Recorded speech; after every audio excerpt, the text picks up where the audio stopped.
pasando por las camisetas del ascenso y naturalmente la última camiseta que vistió Javi Salgado, dorsal número 14.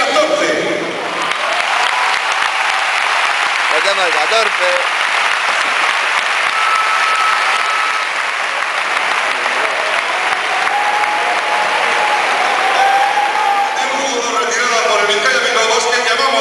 A quienes han sido importantes en su vida, como lo ha sido John Arrinda, el presidente fundador y presidente de honor del club, que lo fichó desde León hace ya un buen puñado de años, como lo estaba siendo también el presidente actual de la Sociedad Anónima Deportiva Sabención de Amarillo, y como lo fueron un capitán con nombre y apellidos, Patrick Sac-Ugarte, y su entrenador, Chus Violeta.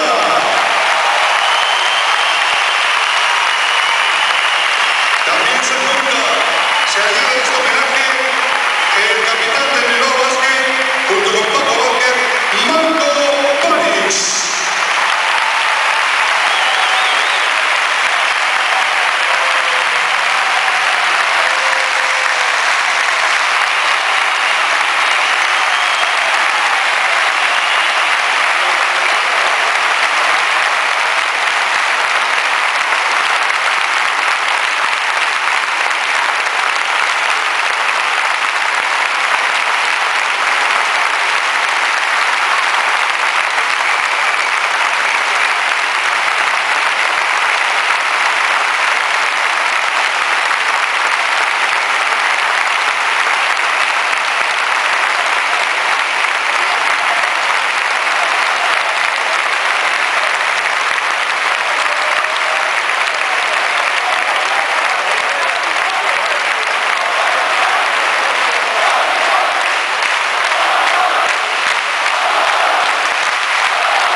Luces encendidas para el homenaje al gran capitán Javier Salgado.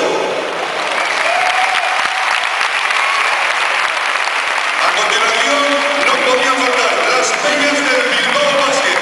Fue precisamente la peña Javi Salgado la primera que se fundó en el entorno de nuestro club.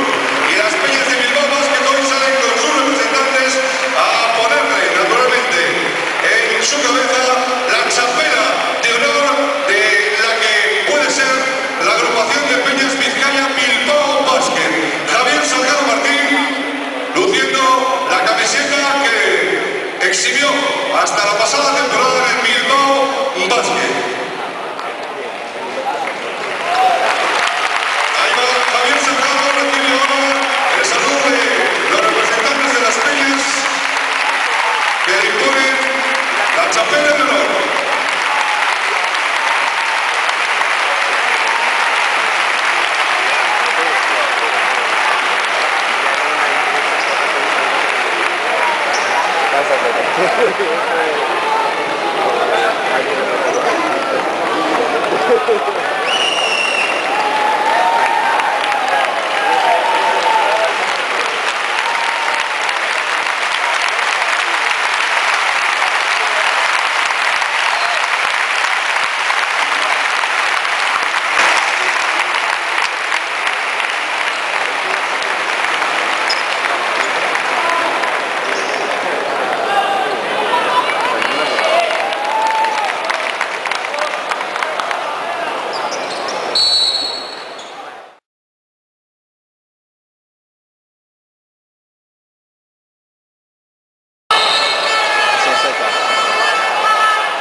prometo.